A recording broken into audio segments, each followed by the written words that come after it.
Buen día, compañeros. Hoy tenemos a bien comentarles y hablarles un poco acerca del juicio ordinario de competencia desleal y resarcimiento de daños y perjuicios. Primero tenemos la libre competencia económica, que esta es aquella a la cual se refiere a aquel proceso mediante el cual las empresas o proveedores pugnan con la demanda de los consumidores, y a esto con el fin de venir y alcanzar un objetivo determinado.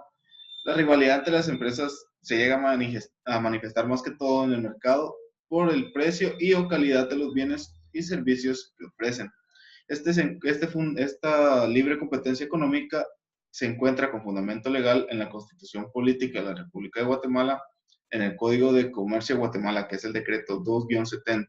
del Congreso de la República, en el Código Penal, que es el decreto 17-73 del Congreso de la República, en los artículos 340 y 341, en la Ley de Protección al Consumidor y Usuario. Luego nos encontramos con las prácticas anticompetitivas, que estas son aquellas que son realizadas por un agente económico, con aquella finalidad de disminuir o eliminar los niveles de competencia en un determinado mercado. En Guatemala no contamos con una legislación adecuada y concreta en el tema de la defensa de la competencia. Y también aquí, dentro de las prácticas anticompetitivas, nos encontramos con prácticas restrictivas de la libre competencia, que estas se dividen en tres grupos, los cuales son las prácticas colusorias, las prácticas exclusionarias y las prácticas de explotación. Continuando, tenemos las prácticas exclusionarias, que estas son las cuales a nosotros nos interesan en este tema. Tenemos que son aquellas conductas las cuales tienen como fin el impedir el acceso al mercado de nuevos entrantes o provocar la salida de algunos de los que operan en él. Dentro de las distintas formas de exclusión, se puede encontrar en el mercado que se encuentra la que vamos a hablar nosotros, que es la competencia desleal. La competencia desleal. Bueno, la competencia desleal se puede traducir como en el tipo penal que tiene por objeto proteger la defensa de la competencia. Pareciera que se está hablando de lo mismo, pero son conceptos muy distintos entre la competencia desleal y la libre competencia, ya que la competencia leal es lícita, mientras que la competencia desleal no sanciona lo ilícito de haber ocasionado a otro un perjuicio concurrencial. El Código de Comercio, que es el decreto 2-70 del Congreso de la República, en su capítulo 4, libro 2, regula la protección a la libre competencia, o sea, aquellos actos en contra de la libre competencia.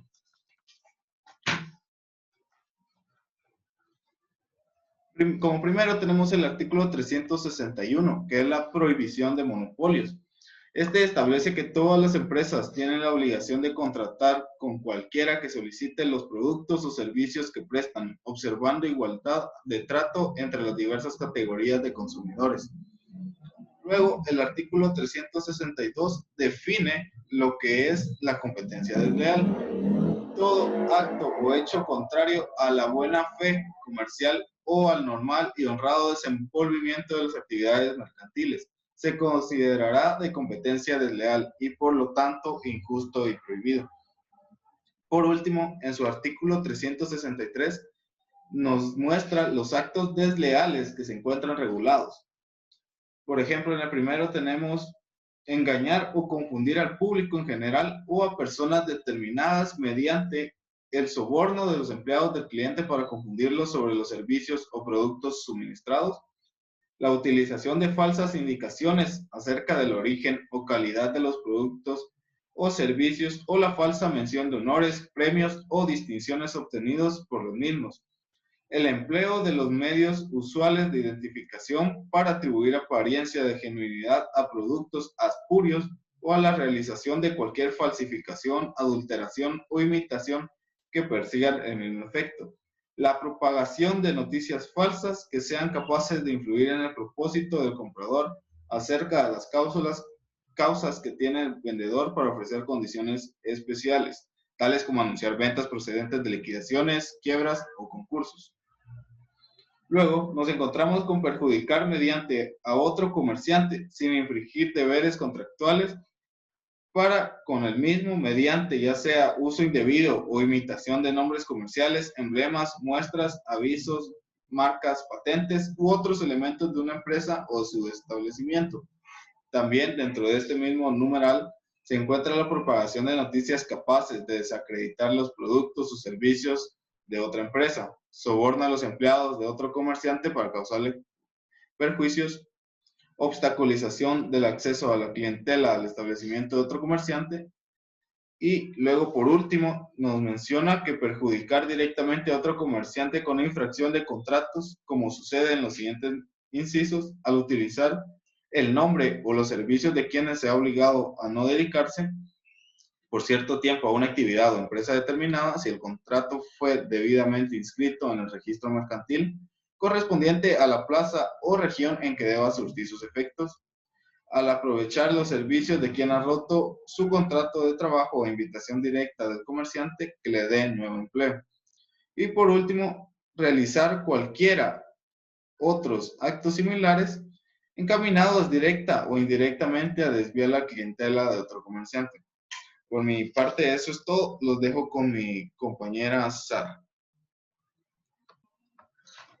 Continuando con la exposición, le voy a hablar un poquito sobre lo que es la naturaleza jurídica de la competencia desleal.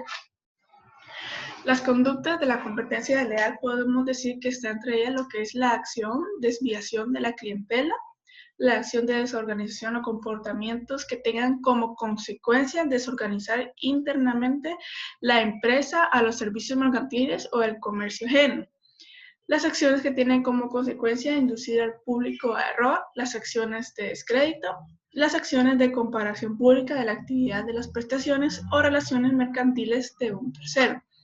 las acciones de explotación de la reputación ajena de industria, comercial o profesional adquirida por otro en el mercado,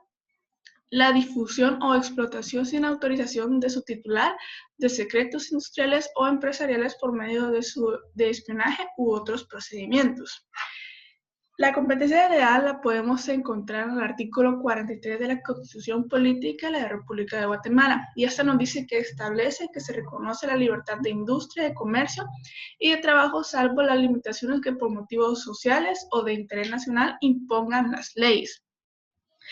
Al utilizar el nombre de los servicios de quien se ha obligado a no dedicarse por cierto tiempo a una actividad o empresa determinada, si el contrato fue debidamente inscrito en el registro mercantil correspondiente a la plaza o región en que deba surtir sus efectos. En el artículo 172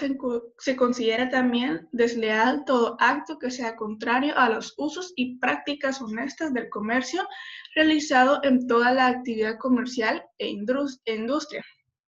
Explotar sin autorización de su propietario un secreto empresarial al que se ha tenido acceso violando una obligación de reserva resultante de una relación contractual o laboral. También está lo que es comunicar o divulgar sin autorización de su propietario el secreto empresarial referido en la literal anterior en provecho propio o de un tercero, o para perjudicar a dicho propietario. En el Convenio Centroamericano de la Propiedad Industrial, ya derogado por el Decreto 57-200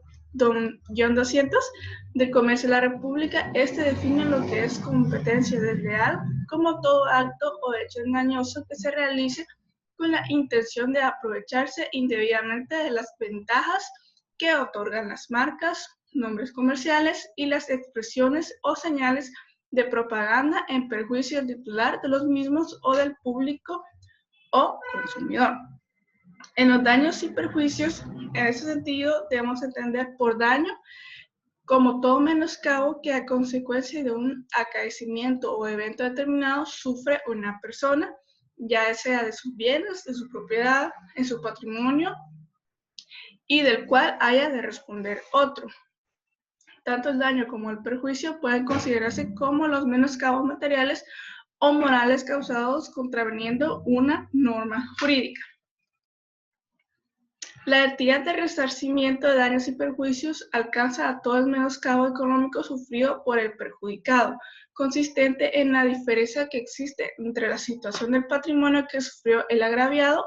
y la que tendría de no haberse realizado el hecho dañoso, bien por disminución efectiva del activo, bien por la ganancia perdida o frustrada, pero siempre comprendiendo en su plenitud las consecuencias del acto lesivo.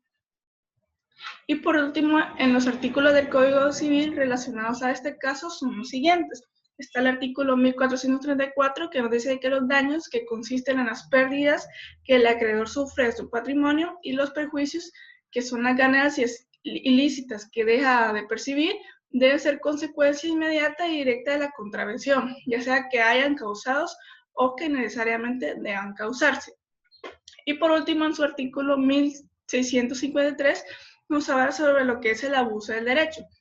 El exceso y mala fe en el ejercicio de un derecho o la abstención del mismo que cause daños o perjuicios a las personas o propiedades obliga al titular a indemnizarlos.